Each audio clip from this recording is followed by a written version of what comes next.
दोस्तों नमस्कार। दोस्तों मैं विमल शाही आप सभी लोगों का अपने चैनल में स्वागत करता हूं और उम्मीद करता हूं कि आप लोग सब लोग स्वस्थ होंगे एवं मस्त होंगे। सभी राष्ट्रवादियों और सनातनियों से ये निवेदन रहेगा कि आप लोग मेरे चैनल को सब्सक्राइब कर लीजिए। दोस्तों आज हम लोग बात करेंगे, मैं खुद बात करना चाहता हूँ। आज मैं प्राइम मिनिस्टर मोदी का मन का बात सुन रहा था। उसमें प्राइम मिनिस्टर मोदी ने एक टर्म का किया है use, digital arrest. Digital arrest आजकल एक नया फॉर्मेट चल रहा है। इससे पहले सब लोग उसको ऑनलाइन फ्रॉड के नाम जानते थे। तो डिजिटल अरेस्ट में क्या हो रहा है कि किस तरह से लोग आपको फ़ोन करते हैं, मतलब कि आपके साथ धोखाधड़ी करने की कोशिश करते हैं, आपके बारे में जानकारी हासिल करते हैं।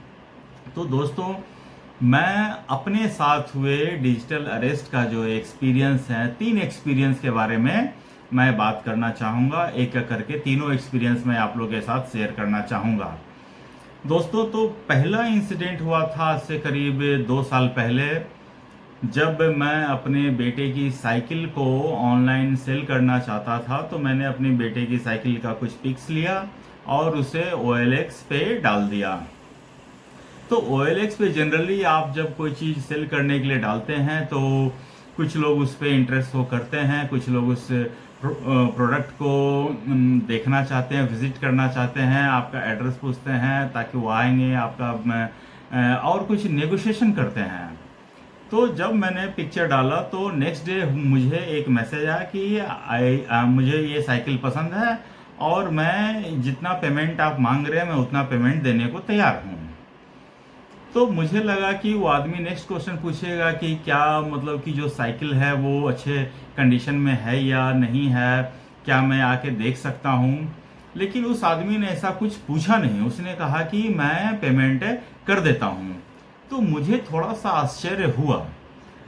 तो मुझे लगा कि इस बंदे ने तो साइकिल देखा ही नहीं और कुछ नेगोशिएशन भी नहीं किया इसने। जनरली क्या होता है ना कि ऑनलाइन में कुछ लोग नेगोशिएशन करते हैं कि मैं 500 कम दूंगा, मैं 1000 रुपये कम कर दो, जितना भी जिसकी जैसी हैसियत होती है उस हिसाब से नेगोशिएशन करता। अगर कोई कर लेता तो ठीक है। तो मुझे आश्चर्य हुआ कि उस बंदे ने 1 रुपया कम कराने के बारे में बोला नहीं है और उसने कहा कि देखिए मैं चूंकि मर्चेंट बैंकर हूँ तो आई हैव सम ये क्या उसको कहते हैं QR कोड। तो आप उस QR कोड को स्कैन कर लीजिए और पैसा आपके अकाउंट में चला जाएगा। तो मैंने कहा ठीक है। सोचिए, मैं IT इंडस्ट्री में काम करता हूं और उन लोगों ने मेरी बुद्धि भ्रष्ट कर दी थी। मुझे मतलब कि मैं बताता हूं अभी क्या होता है। तो मैंने कहा ओके ठीक है। तो उसने एक QR कोड भेजा और मेरे पास उसमें दो बैंक अकाउंट थे। तो मैंने एक बैंक अकाउंट से उस QR कोड को स्कैन किया और उसने बोला कि हाँ, जब QR कोड जब स्कैन किया तो उसने कहा, मेरे साथ वो कॉल पर ही था, तो उसने कहा कि आप इसमें अपना पासवर्ड डालिए। तो मुझे हल्का सा स्ट्राइक किया कि मैं इसमें अपना पासवर्ड क्यों डालूं। तो उसने कहा नहीं सर डालिए ना तो आपके पास पैसा आ जाएगा। मैं भी बेवकूफ़, मैंने उसमें पैसा अपना पासवर्ड जो पासवर्ड होता है वो मैंने डाल दिया। तो वो आदमी सोच रहा था कि चलो आई एम डन। तो पैसा मेरे पास आया नहीं। तो मैंने उसको बोला कि पैसा तो मेरे अकाउंट में नहीं आया। तो कह रहा कि ऐसा कैसे आया, आपके अकाउंट में पहले कितना बैलेंस था। मैंने कहा पहले बैलेंस 0 था। तो कहते नहीं मेरा एक्चुअली मर्चेंट बैंकिंग है ना, तो ये 0 अकाउंट पे काम नहीं करेगा। प्लीज मुझे कोई ऐसा अकाउंट बताइए जिसमें कि कुछ अमाउंट हो, कुछ पैसे हो। सोचिए, मेरी बुद्धि इतनी भ्रष्ट हो रखी थी कि मैंने फिर भी ध्यान नहीं दिया कि वो आदमी करवाना क्या चाहता है। फिर मैंने अपने दूसरे अकाउंट से, दूसरा जो बैंक अकाउंट था, फिर मैंने उससे स्कैन किया और मतलब कि हाँ, तो उसके बाद उसने बोला कि हाँ आप इसमें पासवर्ड डालिए, जैसे ही आप पासवर्ड डालेंगे आपके अकाउंट में पैसा पहुंच जाएगा। तो जब जिस अकाउंट में मेरे पास पैसे थे, जब उसका पासवर्ड मैं डालने वाला था तो मेरे माइंड में स्ट्राइक किया कि अगर मैं पासवर्ड डालूंगा तो ये तो पैसे मेरे अकाउंट से कट जाएंगे और जो जो ऑप्शन होता है जिसमें पैसे जाते हैं उसमें उस आदमी का नाम दिख रहा था। तब मेरे माइंड में स्ट्राइक किया कि ये तो मैं पैसे पे कर रहा हूँ, पैसे लेने का ये उपाय थोड़ी ना होता है। तब मैंने उस आदमी को थोड़ा सा गुस्सा के साथ और थोड़ा सा टाइट होकर मैंने पूछा कि सुनो, ऐसा है कि जैसे ही मैं पासवर्ड डालूंगा तो पैसे तुम्हारे अकाउंट में जाएगा, मेरे अकाउंट में कैसे आएगा? बोला नहीं सर, ऐसा ही होता है, आप एक बार डालिए ना, एक बार आपके अकाउंट से पैसे कट के मेरे अकाउंट में आ जाएंगे ना, तो फिर मैं सारा पैसा कर दूंगा। तब मेरे माइंड में स्ट्राइक किया कि दिस इज डिजिटल अरेस्ट। ये उसने मेरे साथ डिजिटल अरेस्ट कर लिया था। मैं अपनी सूझबूझ खो बैठा था मेरे साथ, मतलब कि फिर मैं उसको गले आया, मैंने उसको गाली की दिया। उसके बाद मैंने कहा कि are you doing digital fraud, तो तब वो आदमी फोन काट के भाग गया। तो दिस इज वन इंसिडेंट, ये इंसिडेंट था जिसमें मैंने ये महसूस किया कि I was digitally arrested by someone else, और उसने मेरे माइंड को ब्लॉक कर रखा था, मतलब कि मैं कुछ सोच नहीं पा रहा था। ये तो हुआ एक इंसिडेंट जिसमें मैं बाल बाल बच गया था। अगर मेरे जो सेकंड अकाउंट था, अगर उसमें मतलब कि थैंक्स टू कि मेरा दोनों अकाउंट जो है वो जीरो बैलेंस अकाउंट है, सैलरी अकाउंट है, अगर उसमें पैसे होते तो उसमें शायद मेरे जो मतलब मेहनत की जो कमाई है वो शायद उस दिन लुट गई होती। लेकिन खैर, भगवान का आशीर्वाद था, प्रभु श्री राम की कृपा थी कि मैं उस दिन बच गया।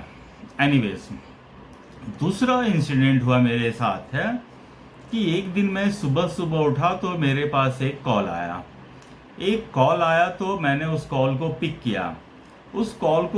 तो उधर से बोल रहा है कि सर, आपने जो कुरियर भेजा था वो कुरियर रिटर्न आ गया है, तो इस कुरियर का करना क्या है? तो मैंने कहा कि नहीं, मैंने तो कुरियर भेजा ही नहीं है। तो उसने कहा नहीं सर, आपके नाम का ही एक है और इसने आपने भेजा है, किसी दूसरे देश का नाम लेकर भेजा था कि आपने यहाँ भेजा है। तो मुझे कुछ समझ में नहीं आया। मैंने कहा नहीं, मैंने ऐसा कोई कुरियर नहीं भेजा है। तो कह रहा नहीं सर, ये देखिए, ये आपका नाम है ना, ये विमल शाही आपका नाम है ना, ये मेरा नंबर उसने बताया, $99 ये नंबर आपका है ना? मैंने कहा हाँ। तो इसी नंबर से सर भेजा गया है, बॉम्बे से। तो मैंने उसको कहा कि नहीं, मैं तो बॉम्बे कभी गया ही नहीं हूँ। तो उसने कहा कि सर देखिए, आपका जो कुरियर है जो आपने भेजा था उसमें आप जानना चाहेंगे उसमें क्या क्या था? मैंने कहा कि जब मैंने भेजा ही नहीं तो फिर मैं जान के करूंगा, फिर भी अगर तुम बताने में इतना इंटरेस्टेड हो तो बताओ। तो उसने कहा कि सर, ये जो कुरियर है उसमें एक लैपटॉप है, कुछ बैंक के डॉक्यूमेंट्स हैं, कुछ क्लॉथ्स हैं और एक MD5 है एक। तो मैंने वो उसने पूछा ये जो MD5 क्या है, आपको पता है क्या? मैंने कहा नहीं, मुझे नहीं मालूम है ये MD5 क्या होता है। तो उसने कहा कि सर, एक तरह का एक ड्रग्स होता है जो इंडिया में बैन है। इसके सेल परचेज अगर आप करते हैं, कंज्यूम करते हैं, रखते हैं, तो 6 से 7 साल की सजा हो सकती है। तो मैंने कहा कि नहीं, ये सब चीज़ें मैंने नहीं भेजा है कहीं पर और ये सब बेकार की चीज़ें हैं। तो मतलब तो उसने खुद मुझे ऑफर किया कि सर, इसका मतलब जानते हैं क्या है, कि आपके नाम पर किसी ने ये भेजा, आपका नंबर और आपका नाम का यूज़ करके किसी ने किसी को भेजा है ताकि आप फंस सकें। तो इसके लिए क्या आप पुलिस में कंप्लेन लिखवाएंगे? मैंने कहा हाँ, लिखवाएंगे, मैं जाता हूँ। तो सर, अभी हम आपका कॉल मुंबई पुलिस में ट्रांसफ़र करते हैं, आप वहाँ पर कॉल अपना कंप्लेन रजिस्टर कीजिए। मैंने कहा ठीक है। तो मेरा कॉल उसी समय मुंबई पुलिस के मतलब कोई ब्रांच था, बोरीवली ब्रांच में उन्होंने कॉल ट्रांसफ़र किया। तो ये सब इतना स्मूथली चल रहा होता है कि मुझे पता ही नहीं चला कि ये सही है गलत है। मैं ये मानकर चल रहा था कि ये चीज सही है, क्योंकि ये बहुत नॉर्मल सी बात है। तो मेरा कॉल उस पुलिस स्टेशन में ट्रांसफ़र हुआ और उस पुलिस ट्रांसफ़र में उसमें एक मतलब उस बंदे ने कहा कि मैं पुलिस वाला हूं। तो मैंने कहा ठीक है सर, बोलिए। तो उसने पूछा क्या बात है? तो मैंने कहा कि सर, ये सब ऐसा बात है, मेरे नाम और मेरे नंबर से यूज़ करके किसी ने कुछ कोरियर भेजा है जिसके बारे में मैं अवेयर नहीं हूँ। तो उसने कहा कि ठीक है, आप अपना आधार कार्ड एक बार मेरे को दीजिए। तो मैं भी मूर्ख पागल, मैंने अपना, उसने फिर मतलब कि उसने अपना एक स्काइप का आईडी दिया कि आप इस स्काइप के थ्रू आइए, हम लोग वीडियो कॉल करते हैं। तो वीडियो कॉल पे मैं था और उसी स्काइप के थ्रू मैंने अपना आधार कार्ड का नंबर उस आदमी को दिया और उस आदमी ने फिर मुझे धमकाना शुरू किया कि देखिए आपका नाम, आपके इस आधार पर मुंबई में 3 बड़े बड़े बैंकों में अकाउंट ओपन है और हवाला के माध्यम से करीब 85 लाख का ट्रांजैक्शन हुए हैं। तो मैंने कहा कि चलिए ठीक है। तो मैंने कहा कि ये सब ट्रांजैक्शन किया है किसने? तो उन्होंने कहा कि नवाब मलिक को आप पहचानते हैं? मैंने कहा हाँ, नवाब मलिक को पहचानता हूँ, वहाँ पर एक नेता है। तो हाँ, तो उन्हीं का ये सारा खेल है सर, वही लोग करते हैं और अभी कुछ दिन पहले वो अरेस्ट भी थे। तो आपका आधार कार्ड का यूज़ करके उन्होंने ये सारा खेल किया है और उन्होंने ये कहा कि अभी हम लोगों ने इन्हीं बैंक के कुछ ब्रांच मैनेजर्स का नंबर भी, कुछ ब्रांच मैनेजर्स को भी अरेस्ट किया है। तो मैं उनकी बात पे पूरी तरह भरोसा कर रहा था। तो उन्होंने मुझसे पूछा कि आप बताइए, आपके इन ब्रांच के अलावा और कितने बैंक्स में अकाउंट हैं? तो मुझे ये लग रहा था कि ये कॉल बिल्कुल रियल है, रियलिस्टिक कॉल है। तो मैंने उनको बताया कि मेरा फलाने बैंक में अकाउंट है। तो उन्होंने पूछा कि आपके इन सभी बैंक अकाउंट्स में कितने कितने रुपए हैं? तो मुझे लगा कि रुपया क्यों पूछ रहा है। मैंने फिर भी उनको, मुझे लगा कि पुलिस के आदमी है, तो मैंने उनको सही सही बताया कि हाँ, किसी में 100 रुपया, किसी में 200 रुपया, किसी में 300 रुपया है। इस तरह मैंने उसको बताया। तो कहता है कि ठीक है सर, अभी मैं ये जो आपने जो डिटेल हैं ये मैं वेरीफाई करवाता हूँ रिजर्व बैंक ऑफ इंडिया से।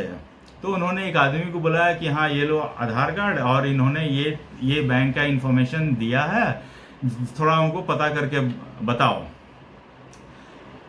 तो उनका जो आदमी था कहा ठीक है सर, मैं जाता हूँ। तो वो फिर कुछ देर बाद आया, बोला कि हाँ सर, इन्होंने जो इन्फॉर्मेशन दिया है सही दिया है, इनके अकाउंट में इतना ही पैसा है, जो ये इन्फॉर्मेशन सही है। तो वो फिर बोलने लगा कि देखिए विमल शाही, आपके खिलाफ जो कंप्लेन थी वो अब कंप्लेन नहीं है, अब आप बिल्कुल नीट एंड क्लीन है। हम लोग क्या करेंगे, अपने साइड से आपके आधार कार्ड को, इस आधार कार्ड को ब्लॉक करवाएंगे और 2 दिन बाद आपके नाम का नया आधार कार्ड बन जाएगा।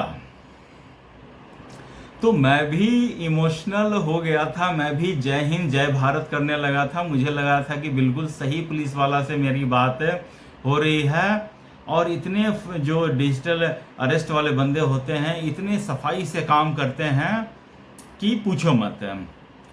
तो उसके बाद उन्होंने मेरा कॉल डिस्कनेक्ट किया और उन लोगों ने, मैं भी देखूंगा, मतलब उन लोगों ने बिल्कुल एक सीबीआई का कंप्लेन रजिस्टर किया था मेरे नाम का कि मनी लॉन्ड्रिंग का केस है। तो मतलब कि बिल्कुल सही सही जो होता है ना, ऐसा इन्फॉर्मेशन ऐसा उन्होंने मेरे साथ शेयर किया था।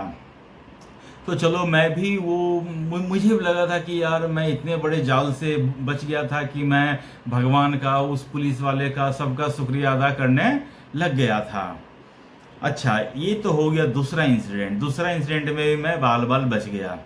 अब देखिए सेम काइंड ऑफ जो कॉल कुछ दिन बाद मेरे को फिर आता है। तो मैंने जब उस कॉल को किया तो मैंने कहा कि चलो इस बार ठीक है, मैं इससे बातचीत करता हूँ। तो मैंने उससे बातचीत करना शुरू किया। वो फिर वही सेम बोल रहा था कि सर आपका जो आपने जो भेजा था कुरियर, वो कुरियर वापस आया है। तो उसने कहा कि सर आपने किसी देश का नाम लिया था। मैंने कहा नहीं, मैंने कुरियर उस देश को नहीं भेजा था, मैंने दूसरे देश का नाम लिया कि मैंने कुरियर वहाँ भेजा था। तो बोला नहीं सर, आपने कुरियर यहाँ भेजा था। मैंने कहा अरे भेजने वाला मैं हूँ, मुझे पता है ना कि मैंने कुरियर कहाँ भेजा है। तो नहीं सर, हमारे रिकॉर्ड में यही दिखा रहा है। कहा कि तुम्हारे रिकॉर्ड में, फिर मैंने कहा कि तुम्हारे रिकॉर्ड में गलत दिखा रहा है। जब मैंने कुरियर जापान भेजा था तो ये चाइना में क्या कर रहा है, इसका मतलब तुम लोग अपना काम सही से नहीं कर। मैं इस तरह उसको डांटने की कोशिश कर रहा था ताकि उसको भी रियलिस्टिक लगे। लेकिन बिल्कुल 2 से 3 मिनट में वो आदमी लाइन पर आ गया और कह रहा कि नहीं था कुरियर, बताओ तुम क्या कर लोगे। तब मैंने कहा कि अब तुम अपने असली औकात पर आए हो ना बच्चे। तो कहा कि हाँ मैं ऑनलाइन फ्रॉड वाला हूँ, तुम क्या कर लोगे, जो करना सो कर लो, देखो मैं तुम्हारा फ़ोन अभी हैक करके बताता हूँ, देखता हूँ तुम मेरा क्या कर लेते हो। मतलब कि फिर वो मैंने उसका कॉल काटा, मैंने उसके और जिस नंबर से किया था कॉल मैंने ब्लॉक भी मारा। लेकिन वो फिर उसकी देखिए, उसकी धृष्टता देखिए, उसने दूसरे नंबर से मेरे को किया, फ़ोन किया, कह रहा था कि अभी देखो तुम्हारे पूरा फ़ोन नंबर मेरे पास है, और अभी इस फ़ोन नंबर में देखो ये नाम है, ये नाम है, इन सारे को देखो मैं अब कैसे फ़ोन कर करके परेशान करता हूँ। मैंने फिर नंबर उसका ब्लॉक किया। वो फिर तीसरा नंबर से फ़ोन किया, ठीक है।